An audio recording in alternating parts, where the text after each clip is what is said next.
Voy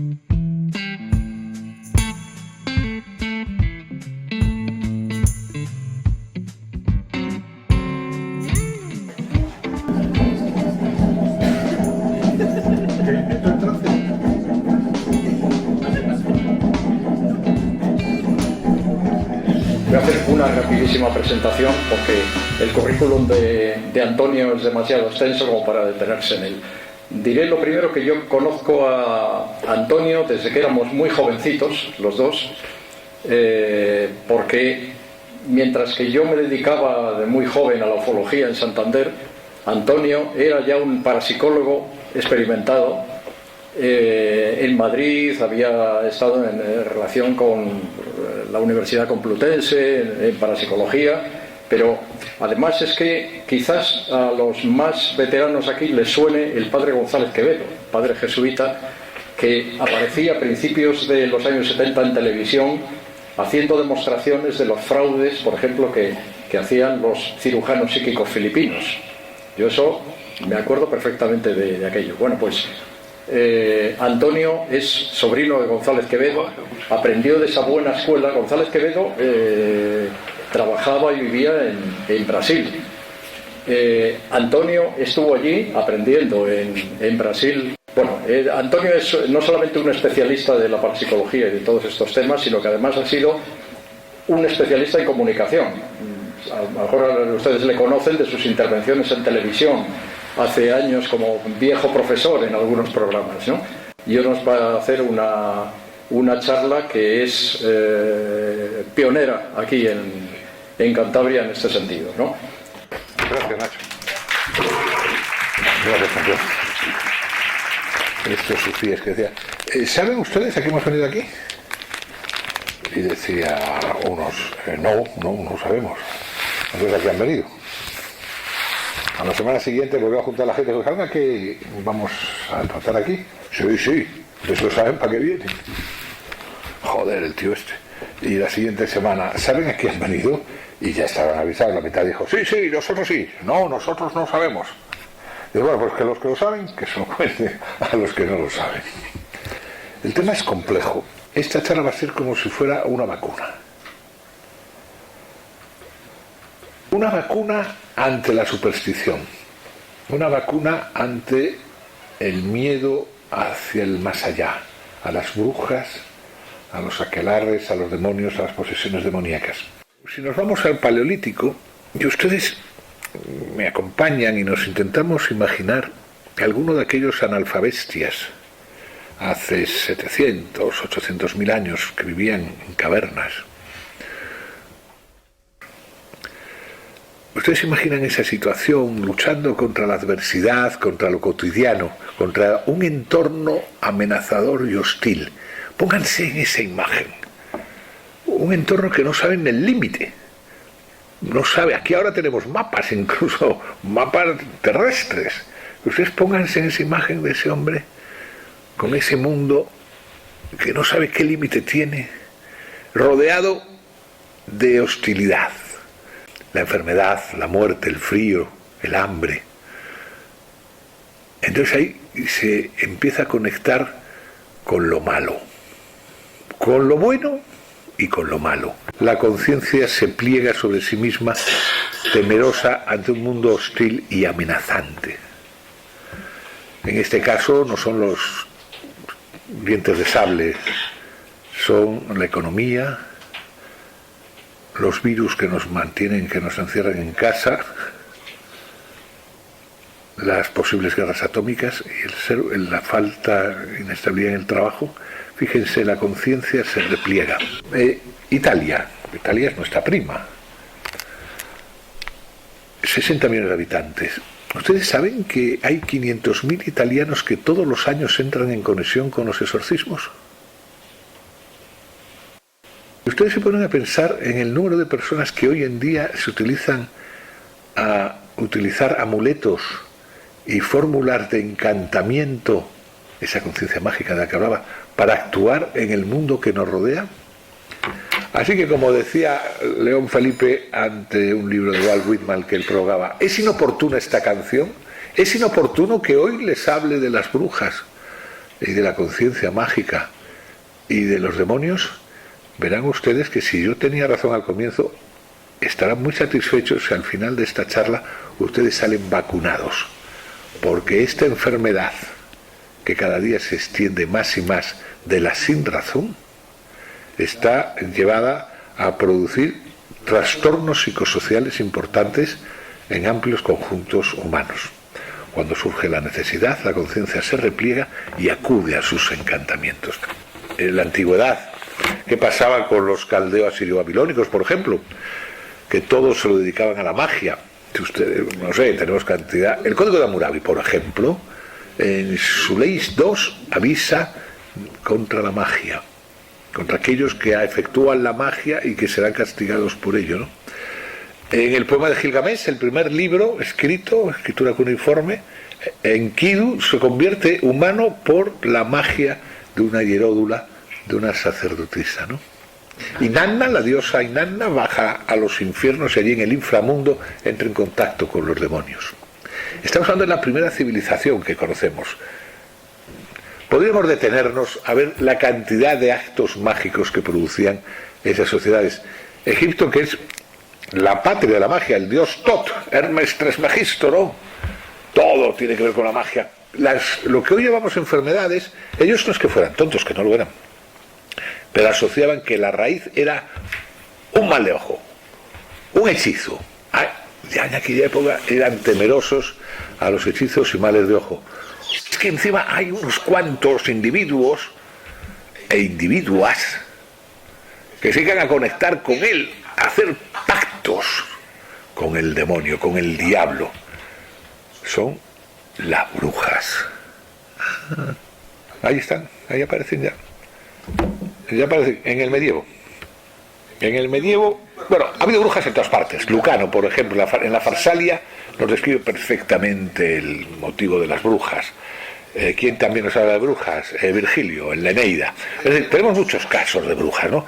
Pero lo que nosotros vamos a ver como la brujomanía, la secta de las brujas, eso surge en el siglo XII en Europa.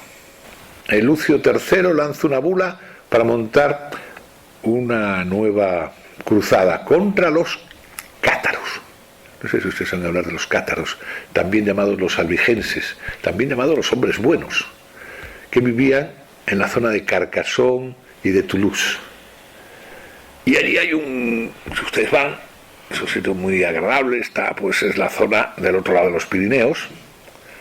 Está este lado y el otro. Pues en el otro, el lado francés, está allí, ya vas, en un pico hay un castillo precioso, el de Montsegur.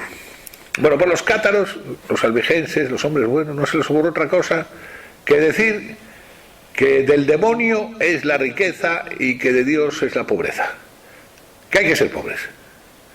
Hombre, por aquella época más o menos surgen los franciscanos, que vienen a decir más o menos lo mismo.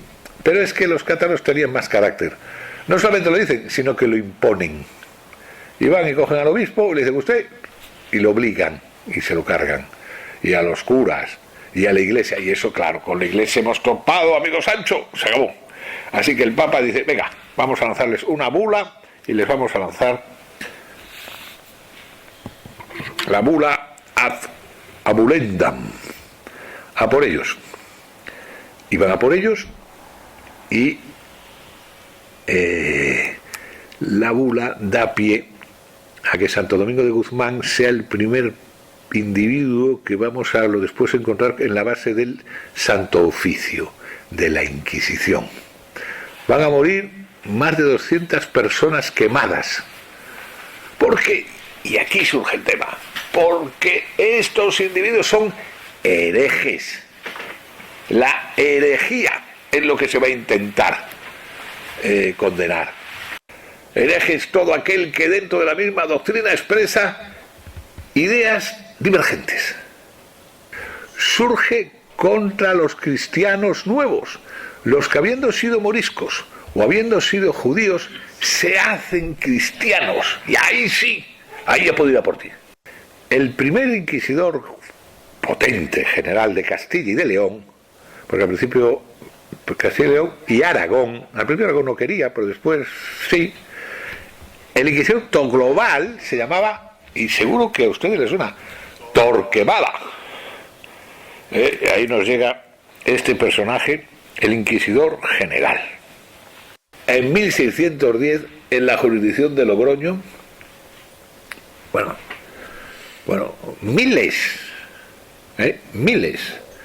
miles de personas pasaron por Zugarramurdi.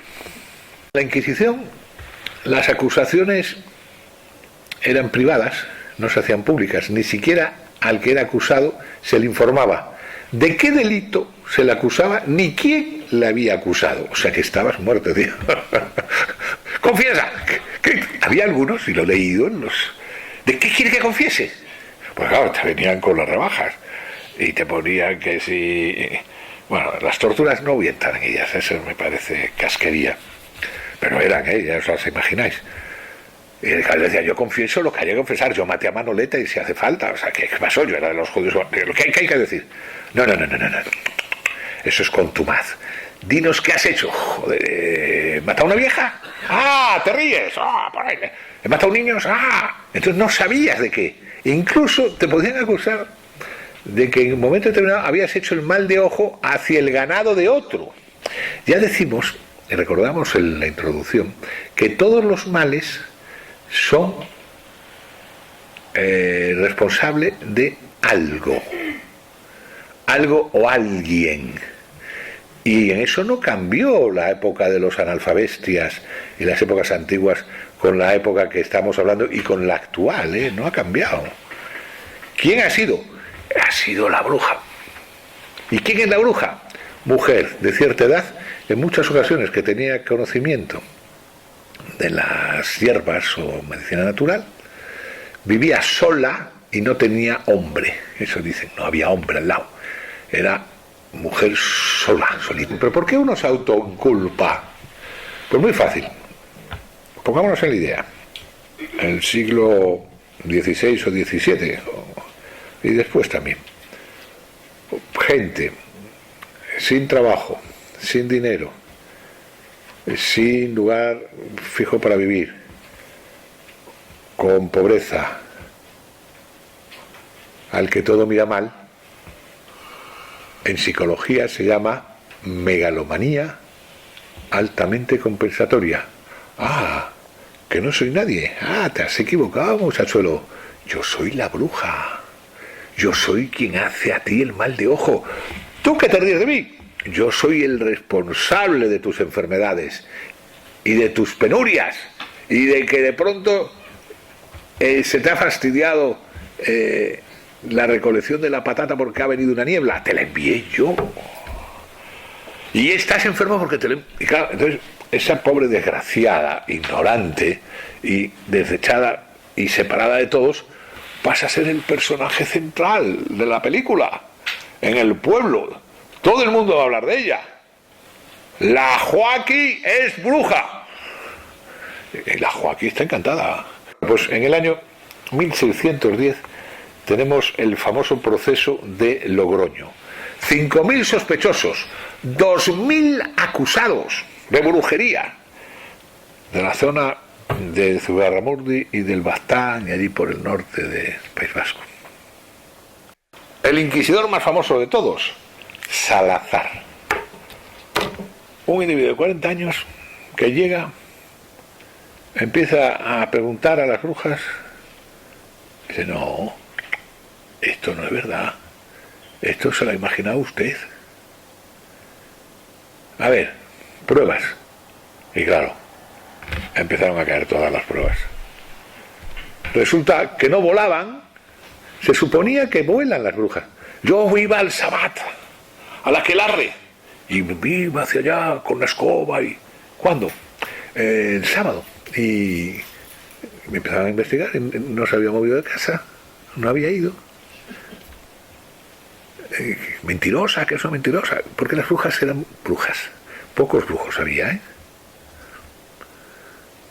Espero que nadie se meta conmigo y diga que no soy feminista, no sé qué. La verdad, es que es así. Luego veremos casos en Cantabria más puntuales y veremos lo que digo, ¿no? Así que claro, este señor, el inquisidor Salazar, que Caro Baroja habla de él, y que incluso le llaman el abogado de las brujas en otro libro, es famosísimo, escribe en 800 páginas sus opiniones sobre lo que ha visto. Y viene a decir, si no se habla de brujas, no hay brujas. Cuanto más se habla de brujas, más brujas. Si tú llegas a un lugar y dices, voy buscando brujas, aparecen brujas. Y luego unos empiezan a acusar a otros y ahí cae todo el mundo. Pero si no hace eso, o si usted le pregunta, va a ver que no. Eso fue espectacular. Lo que pasó en aquel juicio de 1610 en Logroño, él envió ese estudio a la Suprema, que mandaban, y dijo, anda, pues este hombre tiene bastante razón en lo que está diciendo. La gente se está unos a otros como si fuera una epidemia psíquica, unos a otros están muriendo, y aquí claro, todos acaban como brujas, pero no, es verdad. Eso dijo Salazar, espectacular. Lo que hizo Salazar cambió la historia de la brujomanía en España. Desde finales del siglo XV hasta mediados del XVI había muertos de brujas, bueno, tampoco tantos, creo que en España, brujas, no sé si murieron 82. No es posible. ¿Y la leyenda negra? Pues eso, leyenda negra. Donde sí cayeron como moscas, en Alemania, más de 15.000. Y en Inglaterra, y en Francia, y en Suiza, ahí caían como moscas. ¿Sabéis que el último gran inquisidor general era de nuestro pueblo? ¿Era de Celaya? El gran inquisidor general, el último gran inquisidor general, Ramón José de Arce y Uribarri, nació en Celaya en el año 1755, gran inquisidor, arzobispo de Burgos y posteriormente de Zaragoza, en 1801, que renunció a ser inquisidor en 1808, gran amigo de Godoy. El señor inquisidor Caro Baroja habla de él. Así que tenemos que nuestro compañero, bueno, la torre del inquisidor, ¿sabéis dónde está, no? Ahí pasado el puente, en Celaya, está la torre del inquisidor.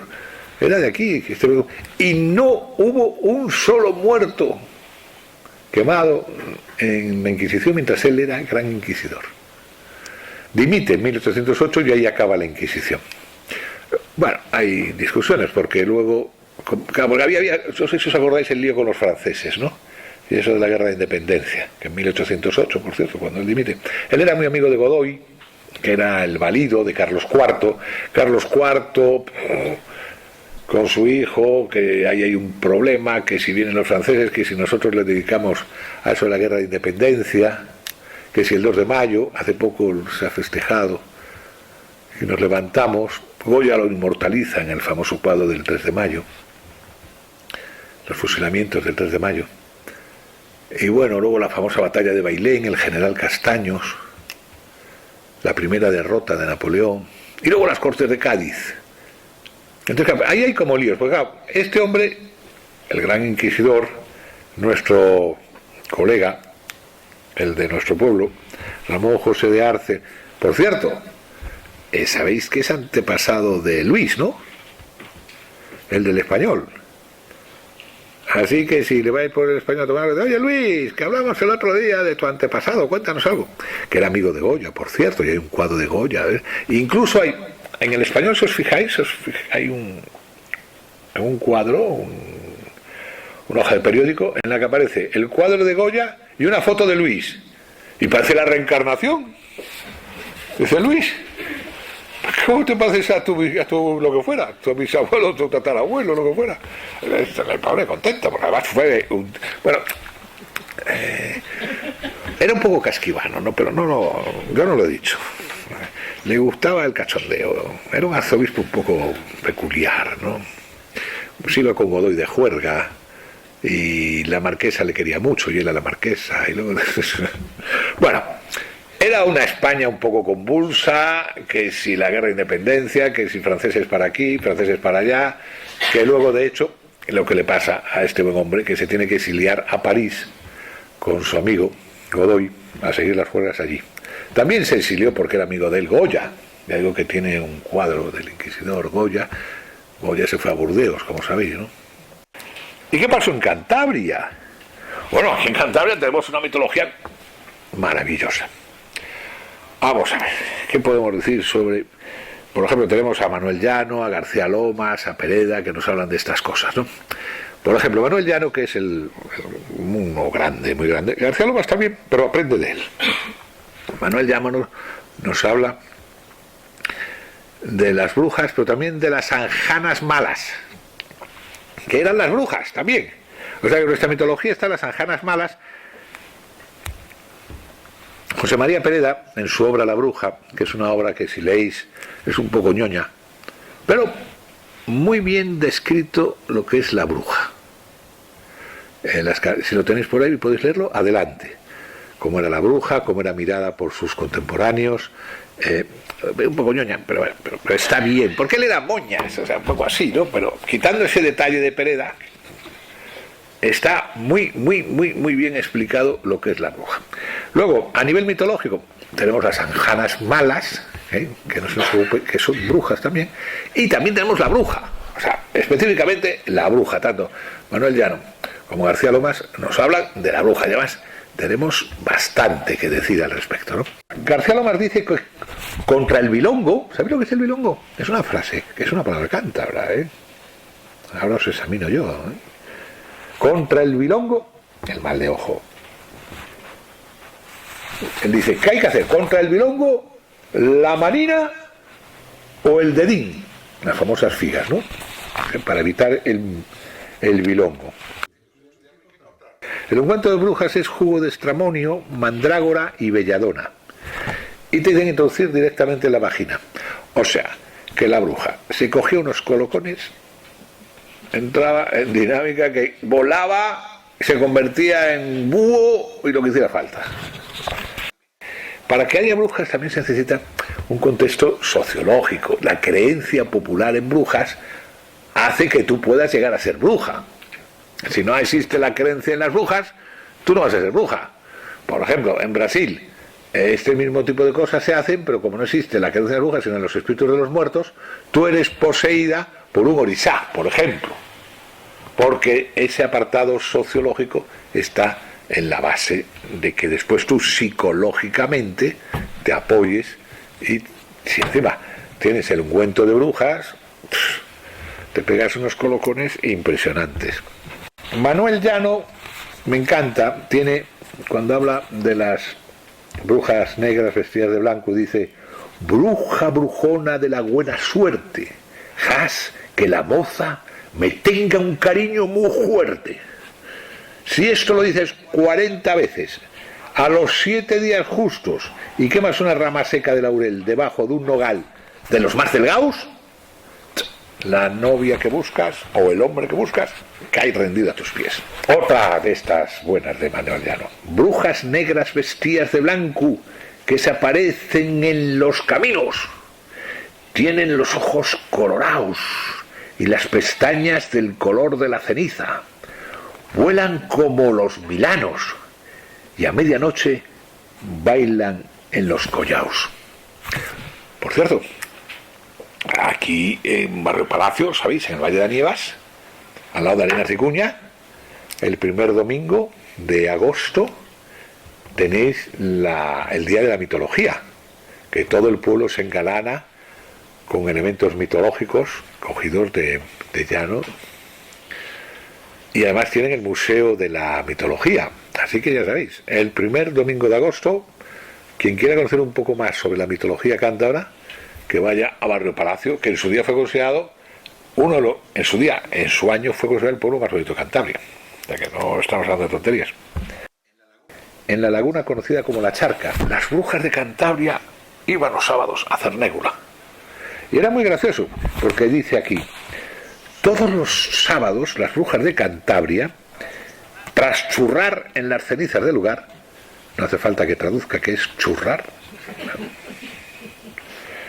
Y al grito de, fijaros, sin Dios y sin Santa María, por la chimenea arriba, parten montadas en escobas o transformadas en cárabos, y de toda Cantabria van a hacer Cernégula.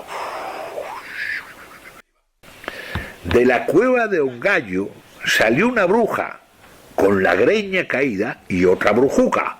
Al llegar a Cernégula, válgame el cielo, un diablo cornudo bailó con ellas, por el Redentor, por Santa María, con el rabo ardiendo. ¿Cómo bailaría? Aquí, en Santibáñez. No tan necesita que se explique a nadie dónde está Santibáñez, ¿no? Dos mujeres. Isabel Ruiz de las Novedas, soltera, 27 años. No sé si habrá aquí algún familiar. Si lo hay, me lo dice y me pongo más serio. Y luego Estefanía González, costurera, viuda de 40 años.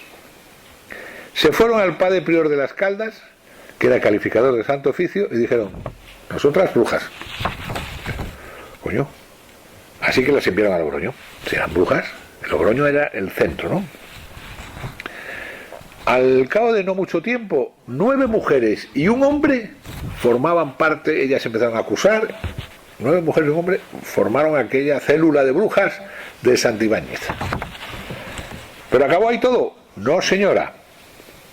Las dos señoras, las dos mujeres, las dos brujas, pirujas, señalaron a Francisco Gutiérrez. ¿Quién era? El cura de Villacarriedo.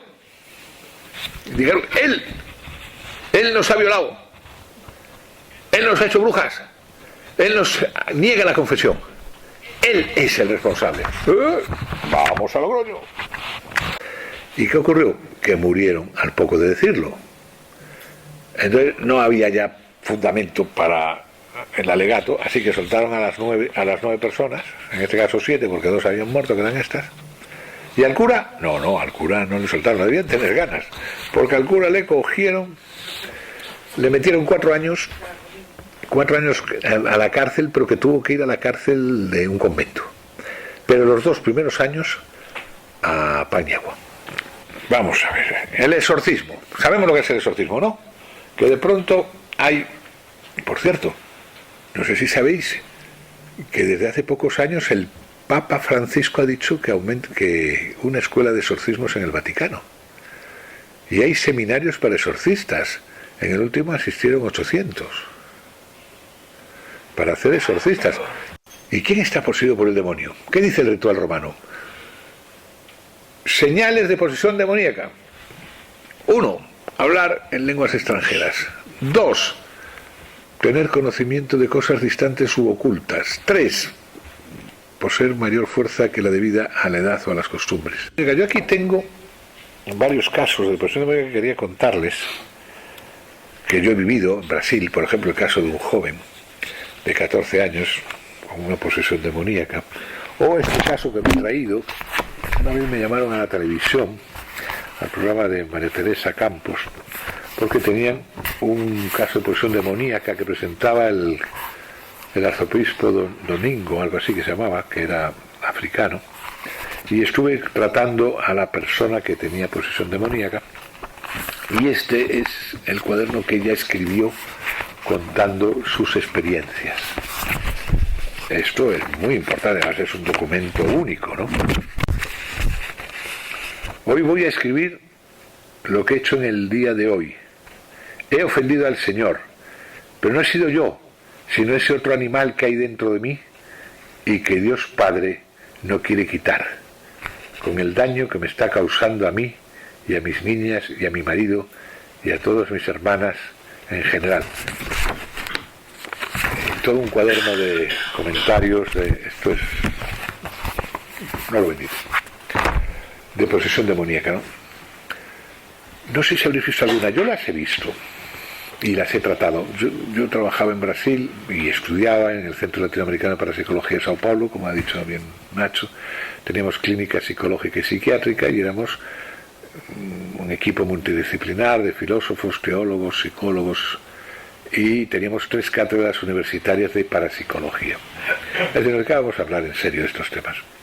Y allí, y yo recuerdo el caso de un joven de unos 14 años que entró en una crisis tremenda, y yo digo que no sé si habréis visto alguno, porque yo hablo en broma, porque si me pongo a poner esa voz seria de los programas de televisión, de aquí, os asusto a todos, ¿eh? Se empieza a poner, y no, necesitamos acercarnos con una mirada desprejuiciada.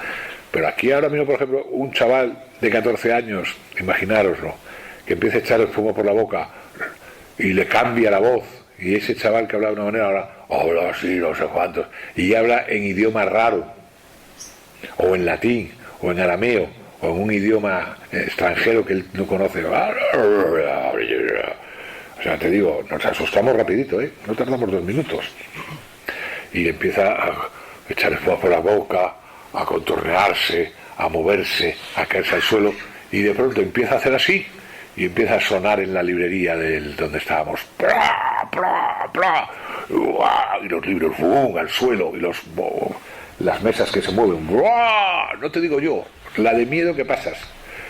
Y te lo dice alguien que conoce el tema, y ahora os voy a explicar por qué, cómo ocurren esas cosas. Pero visto así, hombre, se le ponen a uno los pelos como escarpias. Por eso digo que en el día de hoy intentaremos, ya acabando, que eso sea como una vacuna contra la superstición. Claro, yo veo eso y aun yo me asusto. No te digo yo, alguno de vosotros que no tenga experiencia en estas lides. El demonio y cualquiera. Y encima si te encuentras a un personaje con un Cristo en la mano, bueno, con Cristo, perdón, con crucifijo, diciendo, hablando en latín, vete de aquí, demonio, bla, bla, bla. Por ejemplo, en el caso de los endemoniados ¿eran de Delfur? No, de Ludum, de los que habla Huxley, era a 250 kilómetros de París, un convento de ursulinas que de pronto llega un párroco guapo, atractivo, y que además hablaba como los ángeles, y todos quieren confesar con él, y quiere que no sé qué, y como no les hace caso, empiezan las endemoniadas.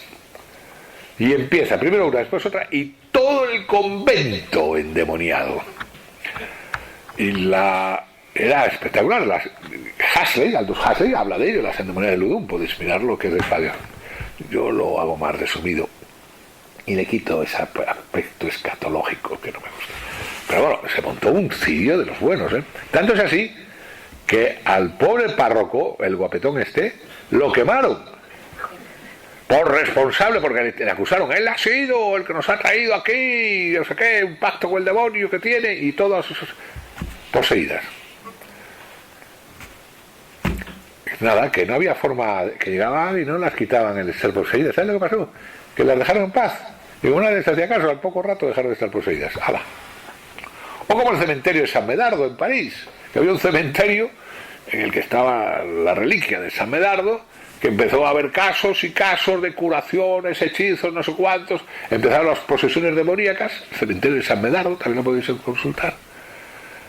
Y llegaban los exorcistas, y los mismos exorcistas caían como posesos. Eso ya es el acabose.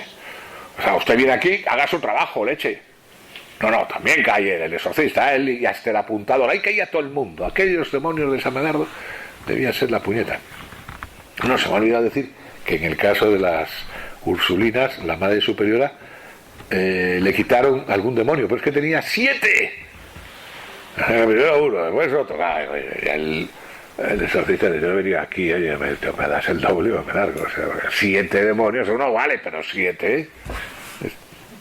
Bueno, pues en San Medardo llegó a tal lío en San Medardo, pues bien puedes mirarlo, que el rey de Francia, Luis XIV, se enfadó, o por lo menos uno de sus ministros, y en la puerta del cementerio puso un cartel que dijo, en nombre del rey de Francia se prohíbe a Dios hacer milagros.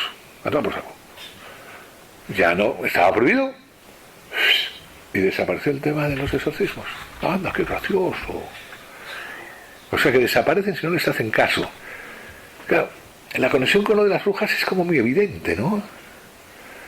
No son dos temas diferenciados. Según uno la bruja hace, y en la otra es incorporada por el demonio, ¿no? No es un tema que psicológicamente estén muy diferenciados, ¿no? En Brasil, en la macumba, que os enseñaré ritmos y diapositivas, allí tienen un demonio en la Umbanda que se llama Exu, que tiene representado también por el demonio, puede incorporarte, poseerte. Tú vas a un terreiro y estás todo el rato viendo incorporaciones de los orixás y de los Jesús y de los caboclos y de los pretos bellos, que son las diferentes deidades, ¿no? He visto muchísimas, he escrito varios libros sobre eso, ¿no? Y ya les digo que traigo algunos testimonios aquí sobre eso, ¿no? Es decir, en eso es la posesión demoníaca.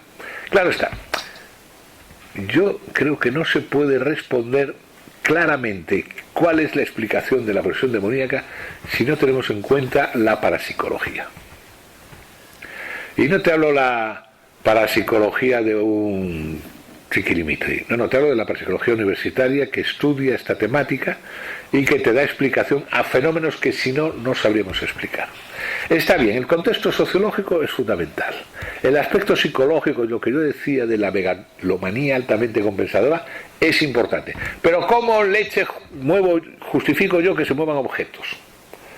O que se oigan ruidos, o que se hablen lenguas extranjeras. Pues sí, señor, estudiemos parapsicología. Algún día a lo mejor hablaremos solo de parapsicología, si os parece. Ahora, resumidamente, que ese demonio conozca en lo que está pasando, conocer cosas distantes o no tan distantes, es debido, ustedes habéis oído hablar de la telepatía, de la clarividencia, de la precognición, o incluso hay un fenómeno que es la hiperestesia indirecta del pensamiento, que resumidamente, yo sé que no se va a hacer así, que hay que explicarlo más despacio, pero bueno, es toda idea que nosotros tenemos se refleja físicamente. Se llaman actos ideomotores. Usted no puede pensar algo que no se refleje físicamente, bien en las cuerdas vocales, como hablando por lo bajito, bien en pequeños movimientos inconscientes automáticos e incoercibles, como muy bien enseñaba Piaget, o el cumberlandismo. Y esos movimientos, esos actos físicos, esos actos ideomotores, son captados inconscientemente por las personas presentes y interpretados. Es decir, lo que usted piensa, yo sé lo que usted está pensando por este mecanismo que se llama hiperestesia sobre especialidad de los sentidos indirecta del pensamiento, por medio de su cuerpo. Por medio de la hiperestesia indirecta del pensamiento, la parapsicología te explica cómo se puede conocer cosas cercanas. Por medio de la telepatía y clarividencia, cosas más distantes. La Universidad de Duke, en Durham, Carolina del Norte, en el año 1934, el profesor Joseph Van Rijn y el doctor Tart hacen estudios científicos de laboratorio demostrando la existencia de la telepatía y clarividencia por las barajas Zener.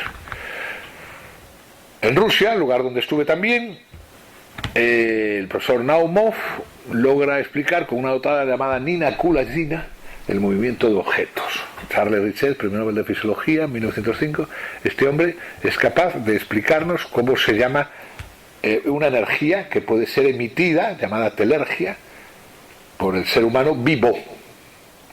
La hiperestesia por un ser humano vivo. La clarividencia por un ser humano vivo. Hablar en lenguas extranjeras se llama en parapsicología xenoglosia, y es también, usted se coge en el rostro oculto de la mente, el padre Oscar González Quevedo, y se explica perfectamente el mecanismo de cómo inconscientemente nosotros estamos cogiendo una serie de informaciones que después reproducimos. ¿Cómo las reproducimos? Muy fácil. La mayoría, por no decir todos los casos de fenómenos parapsicológicos, y aquí meto también a los curanderos y a las brujas, se producen estados alterados de conciencia, estados de inconsciencia, y ahí es donde fluye en una suerte de psicorragia, una hemorragia psíquica, este tipo de fenómenos. En un contexto especial, bien en el terreiro brasileño, bien en el aquelarre, en las sesiones de brujas, en la posesión demoníaca, soy el demonio, surge el fenómeno parapsicológico, el sujeto entra en trance y produce él mismo, inconscientemente, fenómenos de tipo parapsicológico. En un contexto religioso de la Edad Media, bruja, demonio. En un contexto brasileño, medium espiritista, de umbanda, de candomblé, de macumba. En un contexto asiático, chamán. Luego, amigo mío, para vacunarnos de la superstición, solo tenemos que profundizar en la raíz no supersticiosa de las cosas. Comprender que lo que está ocurriendo es una cosa especial, pero producida por seres vivos, por personas.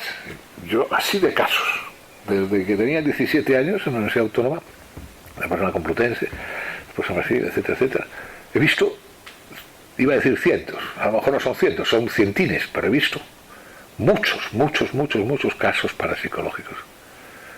Hoy vamos a ver alguna diapositiva sobre eso, porque yo ya no puedo abusar de su confianza. O sea, por mí, vamos, yo que no me callo ni bajo el agua, seguiría, pero no puedo caer en ese tema, porque después me vienen las denuncias por no ser respetuoso con la gente.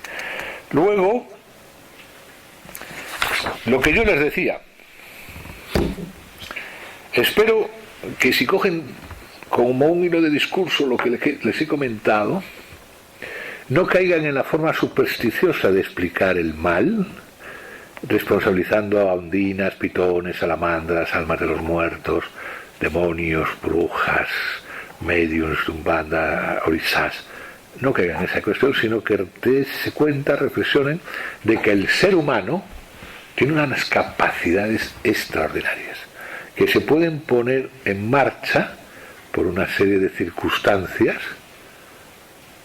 y producirse, que obviamente al comienzo cuando ves eso te pegas un susto de madre muy señor mío, porque ves al endemoniado y dices, esto es verdad, ¿qué va a ser lo que decía Antonio Elegido? Está zumbado, o sea, esto es un... No, Antonio Elegido no está zumbado. De hecho, La Fontaine curó 30 casos de posesión demoníaca por hipnosis.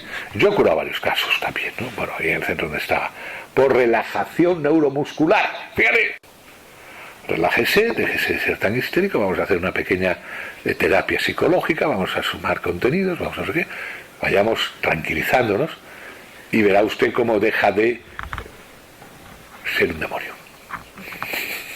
¿Es usted un demonio? Sí, pero por otras cosas lo digan, no por eso que estamos hablando.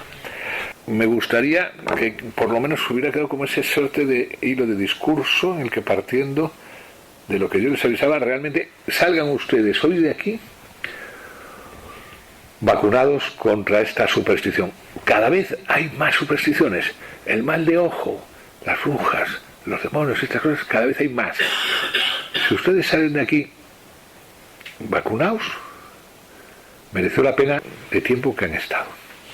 Paso a ver unas diapositivas, pongo un poco de música brasileña y pasamos a 10 minutos de preguntas si hubiera alguna. ¿De acuerdo? ¿Les parece bien? Muchas gracias.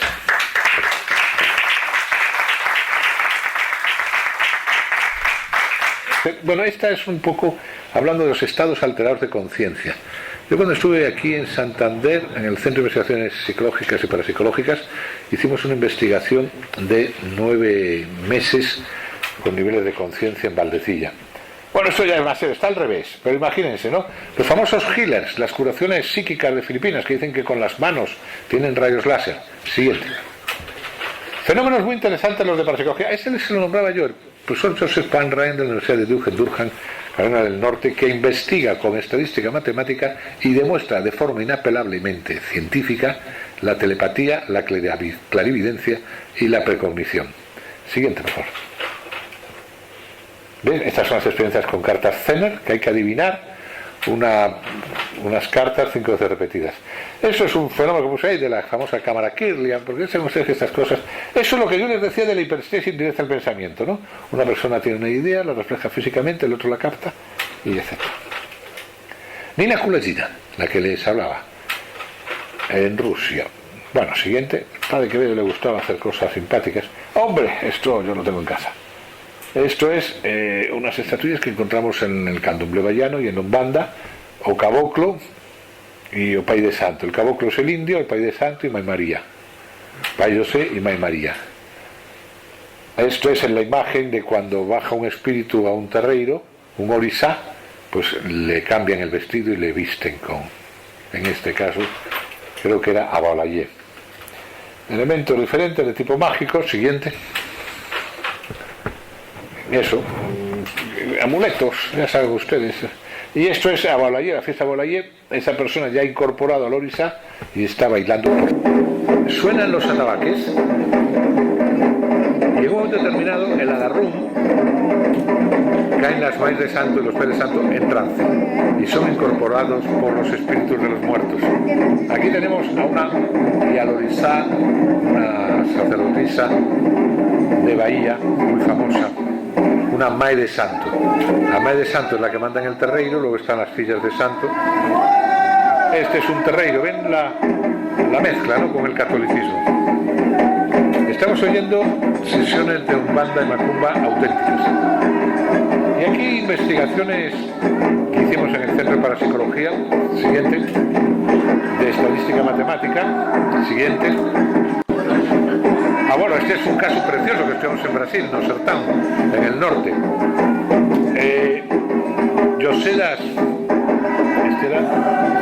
este señor, en el Sertão brasileño, que es casi el desierto, póngala, iba a las haciendas, silbaba y atraía las serpientes. Este es un ejemplo de ese caso que vimos no Sertão brasileño. Siguiente. Tony Aspaoa, que se supone que opera porque tiene rayos láser en las manos, pura magia, mistificación, mentira, superstición. Esto igual que esto. Parece que está haciendo una levitación, es un truco de ilusionismo. Lo mismo, siguiente. Cartagener, siguiente.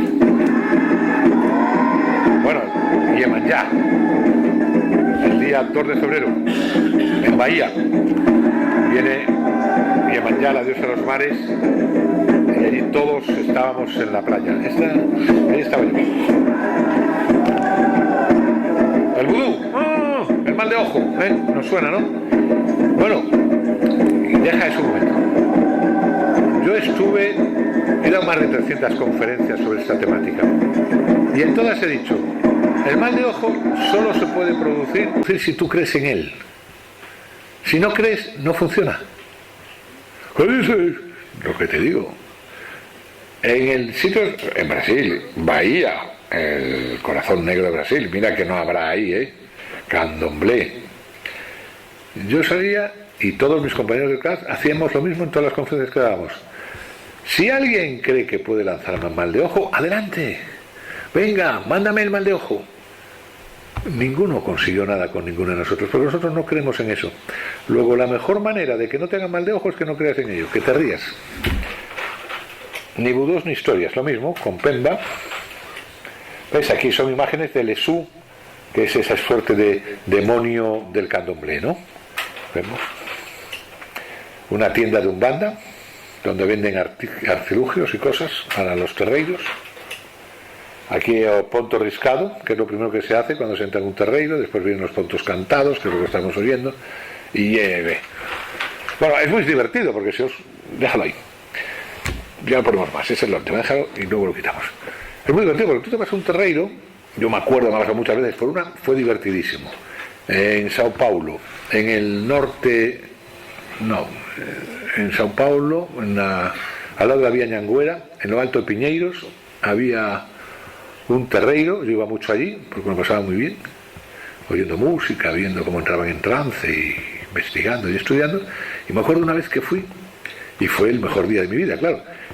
Yo era joven, alguna vez fui joven, tenía 20 y pocos años. A mi derecha había una mujer hermosísima de 20 años, rubia, todavía me acuerdo, con mujer más linda, y yo encantado de ver el terreiro con ella. Y de pronto empezaron los cánticos y cayó en trance a mi lado. Claro, me quedé asustado, digo, ¿qué es esto? Fue incorporada, porque eso ocurre también en los terreiros. La gente que va, si es con cierta tendencia supersticiosa, y esta la tenía, cayó en trance y fue incorporada por un espíritu, por un orisá. Yo le dije, coño, pues ¿para qué quieres el espíritu de un vivo que te incorpores? Si aquí tienes, digo, de un muerto, si aquí tienes de los vivos, tonta las narices. Pero no funcionó. Así que me fui a mi casa tranquilamente. Bueno, anécdotas que se van. Luces, por favor, hemos acabado las diapositivas. De verdad, espero que os haya servido. Sé que ha sido un poco anárquico y desordenado, pero si nos ha dado para entender de qué va esto de la magia, la brujería, y que nosotros somos el mejor antídoto contra ello. Dediquémonos al estudio, a la reflexión y a un estado psicológico fuerte y tranquilo. Huyamos de la superstición y tendremos la mejor vacuna de la... Un terreno. No, quítamelas, no me llames la atención. Fuera. Sape. Ese es el mejor antídoto, de verdad. Y veréis que está aumentando todo esto, ¿eh? Esa frase del comienzo de Roma declinaba y por el imperio se extendía la superstición, es cierto. Cuanto mayor inestabilidad social, económica y las circunstancias, el hecho de que Dios haya muerto, como decíamos al comienzo, ha dado pie al aumento de la superstición. Muchas gracias de nuevo. Si alguien tiene alguna pregunta, como decía aquel de mi pueblo, alguna pregunta, alguna mala mirada, algún mal gesto, algo que decir, dime. No, nada. Gracias por estar aquí y explicarnos. Muchas gracias por aguantarme, fíjate. ¿Qué más quiero yo? Que haya gente escuchándome ahí. ¿Pero las brujas existen? Siempre. Claro que existen. La bruja existe. Todo existe. Todo lo que esté en la imaginación existe. Claro que existe. Hay gente que es bruja porque hay otros que se lo dicen. Es usted una bruja. Y hay brujas que son brujas porque creen que ellas son realmente brujas. Claro que sí. Y el que sea bruja es bruja. El tema no es que la gente diga que son brujas, sino que tú te lo creas. El problema es ese, que tú creas que esa buena señora, que muchas, aunque hablamos ya de mala fe, no que se lo digan los demás, sino que ella de verdad se lo crea. Y vamos pasando por Somalia, después encontramos en una esquina una ofrenda a los orisás de Umbanda, y yo encantado, fui a por ella para cogerla, digo, ven, para nuestro museo. Encantado, feliz. Y me dijeron, no la cojas. Y si la coges, no vengas con nosotros. Digo, ¿de qué vamos? No la cojas. Las creencias son tremendas. Y como decía muy bien Ortega, tú eres lo que crees. Yo he visto catedráticos ahora de filosofía creyendo en los terreiros y en las brujas y en las posesiones. Para tener la fortaleza psicológica no depende solo de tus estudios. Tú puedes ser doctor en medicina o puedes ser catedrático en filosofía, pero la fortaleza psicológica no viene solo por eso. Ya antiguamente decían, piensa, siente y actúa en la misma dirección, fortalece tu identidad y aprende a reír. Insisto, la mejor receta contra la superstición es una conciencia equilibrada, una inteligencia correcta, una información adecuada sobre las cosas. Lo que estamos haciendo hoy es información, es una buena vacuna para que te sirva como mínimo, si te interesa el tema, poder profundizar al respecto. Y entonces ya, pues, ¿qué voy a creer yo? En pleno siglo XX. Y si todo es fruto de la hiperestesia, la telequinesia y todo el rollo que pintan los exorcistas. ¿Cómo es que algunas veces curan los exorcistas? No es todo parapsicológico. La mayoría de las veces es pura histeria, pura mistificación y pura, lo que dicen los franceses, que estoy muy enamorado de esta frase, una mise en scène, una puesta en escena. Bueno, aquí entre nosotros tenemos un maravilloso médico que muchos conocemos y que nos cuida. Preguntémosle, como muchos casos de supuestas curaciones es de la influencia del psiquismo sobre el organismo, lo que se llama la medicina psicosomática. Y según estudios de la Organización Mundial de la Salud, el 85% al menos de las enfermedades tienen origen psíquico. Luego son susceptibles de ser curadas psíquicamente. Pero hay un problema, y siempre hay un problema, que tú has sido curado dentro de un sistema en el que había un sistema supersticioso, y entonces te has curado, pero al mismo tiempo has ampliado tu herida supersticiosa psicológicamente. Ahora eres susceptible de tener otra enfermedad, pero más dura todavía, y curarla, y así cada vez vas a peor. Por eso tienen ese peligro los curanderos. Dicen, no, es que cura, a mí lo que me importa es que me cure. Un momento, ¿no? Usted, tenemos que ver qué condiciones tiene esa curación para ver si realmente es recomendable ir a sesiones de macumba o de espiritistas o brujeriles o demoníacas para ser curados. No, porque de lo que se trata es que usted tenga un equilibrio psicológico, no que cada día usted sea más fronterizo. Cuanto más fronterizo, más entran. Y entonces ya sí que usted puede acabar muy mal. Yo lo he visto, Yo lo he visto en Brasil, en la que existe una tremenda influencia del espiritismo sobre la gente. Y hay gente que acaba muy, muy, muy mal. Todo porque supersticiosamente empezó. Y se fue haciendo más grande. Y entonces sí, a veces curan, sí, pues cuando curan es peor. Vaya usted a un médico, tenga un tratamiento psicológico y psiquiátrico, y si tiene fenómenos parapsicológicos, también consulte a un especialista en parapsicología, que juntos, yo te he tratado a mucha gente, y hemos logrado resolver el problema. Es decir, no se trata de potenciar, sino de unificar, tiene que ver con, pero esto no se trata ahora, con una terapia de integración de contenidos, etcétera, etcétera. Y volvamos todo bien. Fíjate que no en vano la mayoría de los casos parapsicológicos y de los endemoniados y de brujas tienen 13, 14, 15 años. Esa etapa psicológica en que se producen disfunciones psicofísicas, en que estabas pasando a la adolescencia, no sé qué, ¡boom! Yo decía a unos amigos antes de empezar que en la charla de hoy he estado apoyándome en más o menos 200 textos, libros y revistas para lo que iba a decir hoy. Y estoy muy orgulloso de que todos los libros que he consultado eran serios, gente muy interesante. Si tenía que estudiar antropología, pues estudiaba pues eso, a Fraser, a Malinowski, a Mircea Eliade, gente seria. Pásense en gente seria, gente inteligente y racional. No vayan al primer tonto a las 3 que escribe un libro de autoayuda y les cuenta no sé qué de la New Age y no sé qué historias. No. Potencie la racionalidad.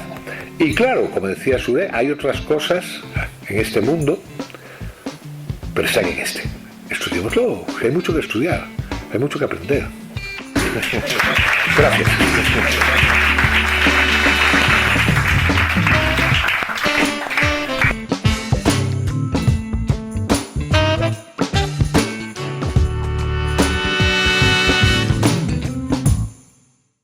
Dum dum dum dum dum dum dum dum dum dum dum dum dum.